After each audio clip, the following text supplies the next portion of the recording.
اعوذ باللہ من الشیطان الرجیم بسم اللہ الرحمن الرحیم۔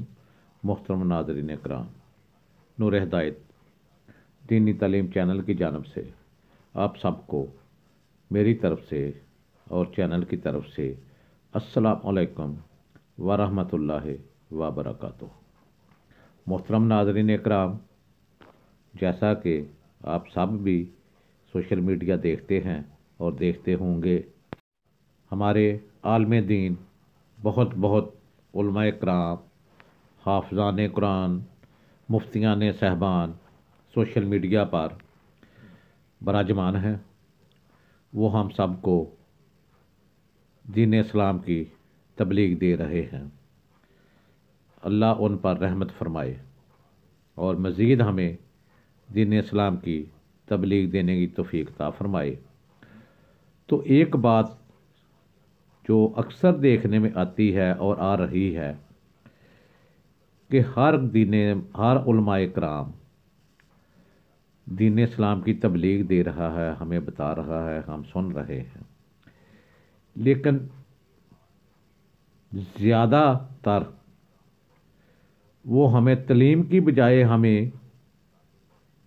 ایک اور ہی طرف لے کر جا رہے ہیں، جسے عام پنجابی میں گمن گیری کہا جاتا ہے، کہ وہ ہمیں اس گمن گیری میں ڈال رہے ہیں کہ ہمیں اسلام کی سوجھ بوجھ ہی نہیں آنے دیتے کہ اسلام چیز کیا ہے۔ جو اسلام تھا اس کو ایسا ان لوگوں نے بگاڑ دیا ہے کہ ہم ایک ایسے دراہے پر ہم کو کھڑا کر دیا ہے کہ ہم کسی طرح بھی جانے کے قابل نہیں رہے۔ اصل اسلام کیا ہے، وہ کہاں ہے، یہ ہمیں بھی نہیں پتہ اور ان کو بھی نہیں پتہ۔ یہ سب کے سب ایک دوسرے پر اپنا رعب، اپنا دبدبہ، اپنی بڑائی مسلط کرنے پر تلے ہوئے ہیں۔ ایسا کیوں ہے؟ ایسا سب کچھ کیوں ہو رہا ہے؟ ہم سے یہ سب کچھ کون کروا رہا ہے؟ یہ ہم جو ان کو دیکھنے والے ہیں، سننے والے ہیں، ان کے پیچھے نعرے لگانے والے ہیں، ان کی سمجھ سے بالاتر ہے کہ یہ کس طرف جا رہے ہیں اور ہمیں کس طرف لے کر جا رہے ہیں۔ آئے روز مناظرے ہو رہے ہیں۔ مناظرے کس چیز کے کرنے ہیں؟ یہ تو بتاؤ۔ مناظرہ مسلمانوں کے ساتھ کرنا ہے؟ کوئی رفع جدین پر مناظرہ کر رہا ہے، کوئی رفع جدین نہیں ہے اس پر مناظرہ کر رہا ہے، کوئی کسی بات پر مناظرہ کر رہا ہے، کوئی داڑھی کے ڈیزائن پر، کوئی داڑھی کی لمبائی پر، کوئی داڑھی منڈوانے کو گناہ گار کہہ رہا ہے، کوئی کچھ کہہ رہا ہے، کوئی کچھ کہہ رہا ہے، کوئی کہتا ہے امام کے پیچھے سورۃ فاتحہ پڑھنی چاہیے یا نہیں پڑھنی چاہیے، قبروں پر فاتحہ خوانی کرنی چاہیے یا نہیں کرنی چاہیے، ختم شریف ہونا چاہیے یا نہیں ہونا چاہیے، 11ویں شریف کا ختم ہونا چاہیے نہیں ہونا چاہیے، کل شریف 40واں ہونا چاہیے یا نہیں ہونا چاہیے، شیعوں کا کلمہ کیا ہے، شیعوں کی اذان کیا ہے، اس پر مناظرے ہو رہے ہیں۔ نماز جنازہ کے بعد دعا پڑھنی چاہیے یا نہیں پڑھنی چاہیے، ایسی باتوں پہ ہم مناظرے کر رہے ہیں۔ کوئی کچھ کہہ رہا ہے، کوئی کچھ کہہ رہا ہے۔ یہ کیسے مناظرے ہیں؟ کوئی اس کا رزلٹ بھی آؤٹ ہوتا ہے، کوئی کسی کی بات مانتا ہے یا نہیں مانتا۔ اگر نہیں مانتا تو کیوں دنیا کو دوسری طرف لے کر جا رہے ہو؟ کیوں دنیا کو ذلیل کر رہے ہو؟ کیوں دنیا کو گمراہ کر رہے ہو؟ آپ تو خود ہوئے ہو۔ دنیا کو تو نہ کرو، خدا کا خوف کھاؤ۔ مناظرے حضور پاک صلی اللہ علیہ وسلم کی زندگی میں بھی ہوئے تھے۔ آپ کو یاد ہوگا، یہودی بھی آئے تھے، عیسائی بھی آئے تھے، بت پرست بھی آئے تھے، کسی کو نہ ماننے والے بھی آئے تھے۔ 5 گروہوں نے ایک ٹائم پر سرکار صلی اللہ علیہ وسلم سے بھی مناظرہ کیا تھا، لیکن اس کا رزلٹ آؤٹ ہوا تھا۔ وہ ماننے تھے، وہ غور و فکر کا ٹائم لے کر گئے تھے اور چند دنوں کے بعد ہی 5 گروہ آ کر مسلمان ہوئے تھے۔ آپ نے آج تک کس کو سیدھے راستے پر لگایا ہے؟ کسی نے آپ کی بات مانی ہے؟ اگر نہیں مانی تو خدا را اس بات پر مناظرہ کرو، اس بات پر بحث کرو، اس بات پر بات کرو جس کے سوال قبر میں ہونے ہیں، جس کے سوال روز محشر میں ہونے ہیں۔ کیا رفع جدین کا سوال ہوگا؟ داڑھی کی لمبائی کا سوال ہوگا؟ ختم درود کا سوال ہوگا؟ تو آپ ہمیں کیوں اس طرف لے کر جا رہے ہیں؟ آپ سے پہلے بہت مناظرے ہوئے ہیں، لیکن ان کا رزلٹ آپ کو پتہ ہے، لیکن آپ کسی کو بتاتے نہیں۔ آپ کو یاد ہوگا بغداد میں عباسیہ دور کے حکومت کے آخری دور میں ایک وقت آیا تھا جب مسلمانوں کے دارالخلافہ بغداد میں ہر دوسرے دن کسی نہ کسی دینی مسئلہ پر مظاہرہ ہونے لگا تھا۔ جلد ہی وہ وقت بھی آ گیا جب ایک ساتھ ایک ہی دن میں بغداد کے الگ الگ چوکوں میں، الگ الگ چراہوں میں الگ الگ مناظرے ہو رہے تھے۔ ایک وقت میں سوئی کی نوک پر کتنے فرشتے بیٹھ سکتے ہیں، یہ ان کا مناظرہ تھا۔ دوسرا مناظرہ اس اہم موضوع پر تھا کہ کوا حلال ہے یا حرام ہے۔ تیسرے مناظرے میں یہ تکرار چل رہی تھی کہ مسواک کا شرعی سائز کتنا ہونا چاہیے۔ ایک گروہ کا کہنا تھا کہ ایک بالشت سے کم نہیں ہونی چاہیے، اور دوسرے گروہ کا کہنا تھا، یہ ماننا تھا کہ ایک بالشت سے چھوٹی مسواک بھی جائز ہے۔ ابھی یہ مناظرے چل ہی رہے تھے کہ ہلاکو خان کی قیادت میں تتاری فوج بغداد کی گلیوں میں داخل ہو گئی اور وہ سب کچھ تہس نہس کر گئی۔ مسواک کی حرمت بچانے والے لوگ خود ہی بوٹی بوٹی ہو گئے۔ سوئی کی نوک پر فرشتے گنتی کرنے والے لوگوں کی کھوپڑیوں کے مینار بن گئے جنہیں گننا بھی ممکن نہ رہا۔ کوے کے گوشت پر بحث کرنے والوں کے مردہ جسم کوے ہی نوچ نوچ کر کھا رہے تھے۔ آج ہلاکو خان کو بغداد تباہ کیے ہوئے سینکڑوں برس ہو گئے ہیں، مگر قسم لے لیجئے، مگر مسلمانوں نے رتی برابر بھی سبق حاصل نہیں کیا۔ کیوں نہیں کیا؟ اس لیے کہ ہم اپنی جیبیں بھر رہے ہیں۔ کیسے بھر رہے ہیں یہ آپ سب کو ہی پتہ ہے۔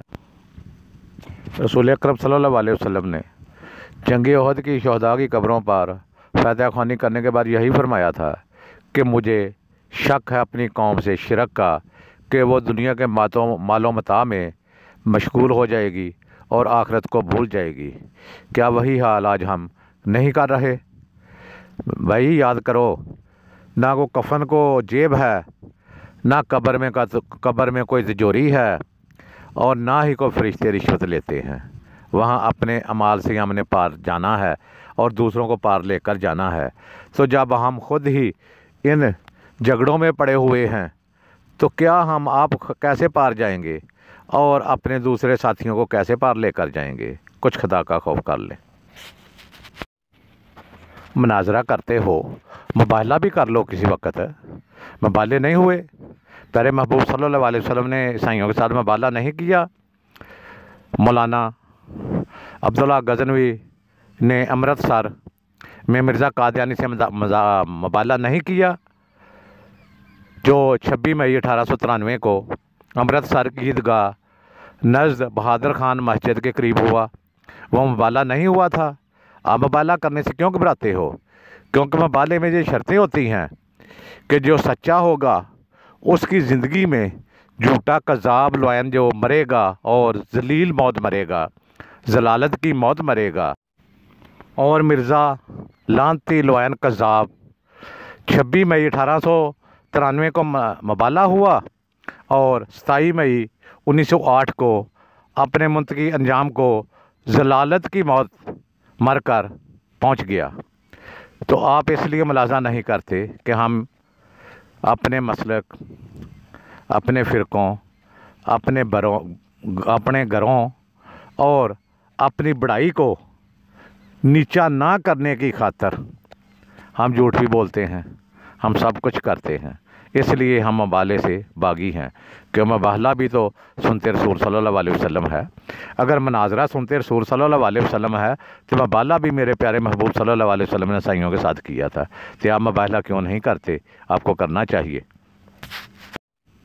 مولانا محمد ثناء اللہ امرتسری نے مرزا غلام احمد کی اتنی تضحیق کی، اتنے اشتہار دیے، اتنا اس کو رسوا کیا، اتنا اس کو ذلیل و خوار کیا دنیا میں کذاب، لعنتی اور جھوٹے مکار کے نام سے، کہ اس نے تنگ آ کر اشتہار دینے شروع کر دیے اور اللہ رب العزت سے خود ہی دعائیں کرنے لگا کہ اگر میں سچا ہوں، تیرا بھیجا ہوا مسیح موعود ہوں، تو مجھ پر رحمت فرما، اور جو جھوٹا کذاب ہے اس کو ہیضہ طاعون جیسی مرض میں مبتلا کر کے موت دے اور میری زندگی میں دے۔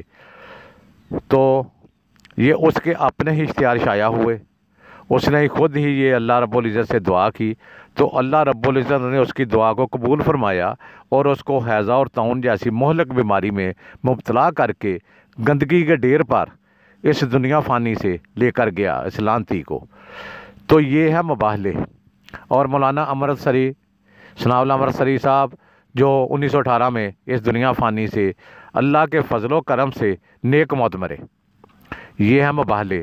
آج کا ہلاکو خان ہمیں پھر میں لڑا رہا ہے۔ آج ہم مسلمان پھر ویسے ہی مناظرے سوشل میڈیا پر یا اپنی محفلوں، جلسوں اور مسجدوں کے ممبر سے کر رہے ہیں کہ داڑھی کی لمبائی کتنی ہونی چاہیے، یا پھر پجامہ کی لمبائی ٹخنے سے کتنی نیچے یا کتنی اوپر شرعی اعتبار سے ہونی چاہیے، مردہ سن سکتا ہے یا نہیں سن سکتا، امام کے پیچھے سورۃ فاتحہ پڑھنا جائز ہے یا نہیں، قوالی اور معاشرے کرنا ہمارے مذہبی فرائض میں شامل ہونے لگے۔ فرقے اور مسلک کے ہمارے جھنڈا بردار صرف اور صرف اپنے اپنے فرقوں کو لے کر رات کو جنت میں داخل ہو جاتے ہیں اور باقی تمام فرقوں کو دوزخ میں دھکیل کر جنت میں پرسکون خواب خرگوش کے مزے لیتے ہیں۔ اور دور حاضر کا ہلاکو خان ایک ایک کر کے مسلم ملکوں کو نیست و نابود کرتا ہوا آگے بڑھ رہا ہے۔ وہ آپ کو نظر نہیں آتا اور آنا بھی نہیں چاہیے آپ کو۔ افغانستان، لیبیا، عراق کے بعد شامی بچوں کی پھٹی لاشوں کی گنتی کرنے والا آج کوئی نہیں ہے۔ بے گناہوں کی کھوپڑیوں کے مینار پھر بنائے جا رہے ہیں۔ برما، فلسطین اور کشمیر کی حالت زار ایسی ہے کہ زارو قطار روک کر بھی دل ہلکا نہیں ہوتا۔ آدم علیہ السلام کی نسل کے نوجوانوں، بوڑھے اور بزرگوں کی لاشوں کو کوے نوچ نوچ کر کھا رہے ہیں، اور ہوا کی بیٹیاں اپنی عصمت چھپانے امت کی چادر کا کونا تلاش کر رہی ہیں۔ جی ہاں، ہم خاموشی سے اپنی باری آنے کا انتظار کر رہے ہیں۔ اگر ہم انہی بے معنی باتوں میں الجھے رہے تو دشمن نے یہ نہیں دیکھنا کہ کس کی داڑھی چھوٹی ہے، کون رفع جدین کرتا ہے، کون میلاد مناتا ہے، اور کس کا پاجامہ ٹخنوں سے نیچے ہے یا کس کا اونچا ہے۔ جنگ میں دشمن کی گولی کسی شیعہ، سنی، دیوبندی، اہل حدیث، حیاتی، مواتی کا فرق نہیں کرتی اور نہ وہ کرے گی۔ خدا را سوچئے، اب بھی وقت ہے ایک ہونے کا، اتفاق و اتحاد پیدا کرنے کے لیے اپنی رائے قربان کرنے کا۔ آئیے مصالح کے جھنڈے ترک کر کے دین اسلام کا جھنڈا تھام لیں، یہی وقت ہے ضرورت اور اللہ تعالیٰ کی چاہت کی۔ ایک ہو مسلم حرب کی پاسبانی کے لیے نیل کے ساحل سے لے کر تاب خاک کاشگار۔ تو محترم ناظرین کرام، ان علماء کرام سے پوچھیں کہ اللہ کی رسی کو مضبوطی سے تھامنے والا کون سا عمل ہے ہم سب میں؟ آپ ہمیں وہ کون سا عمل بتا رہے ہیں؟ وہ ہمیں عمل بتاؤ۔ اللہ کی رسی کس نے تھامی ہے؟ شیعہ نے تھامی ہے، سنی نے تھامی ہے، وہابی نے تھامی ہے، دیوبندی نے سنبھالی ہے، حیاتی مماتی نے سنبھالی ہے۔ وہ کس نے تھام کر رکھی ہوئی ہے؟ وہ کس نے اس کو مضبوطی سے پکڑا ہوا ہے؟ اس کو تب ہی ہم پکڑیں گے جب ہم فرقہ وریت ختم کر دیں گے اور ایک وحدہ لا شریک کی عبادت کریں گے، اس کے حکم، اس کے احکام مانیں گے، اس کے پیارے رسول صلی اللہ علیہ وسلم حکم احکام پر عمل کریں گے، اس کے اہل بیت کے حکم احکام پر عمل کریں گے، تب ہم اللہ کی رسی کو مضبوطی سے تھام سکتے ہیں۔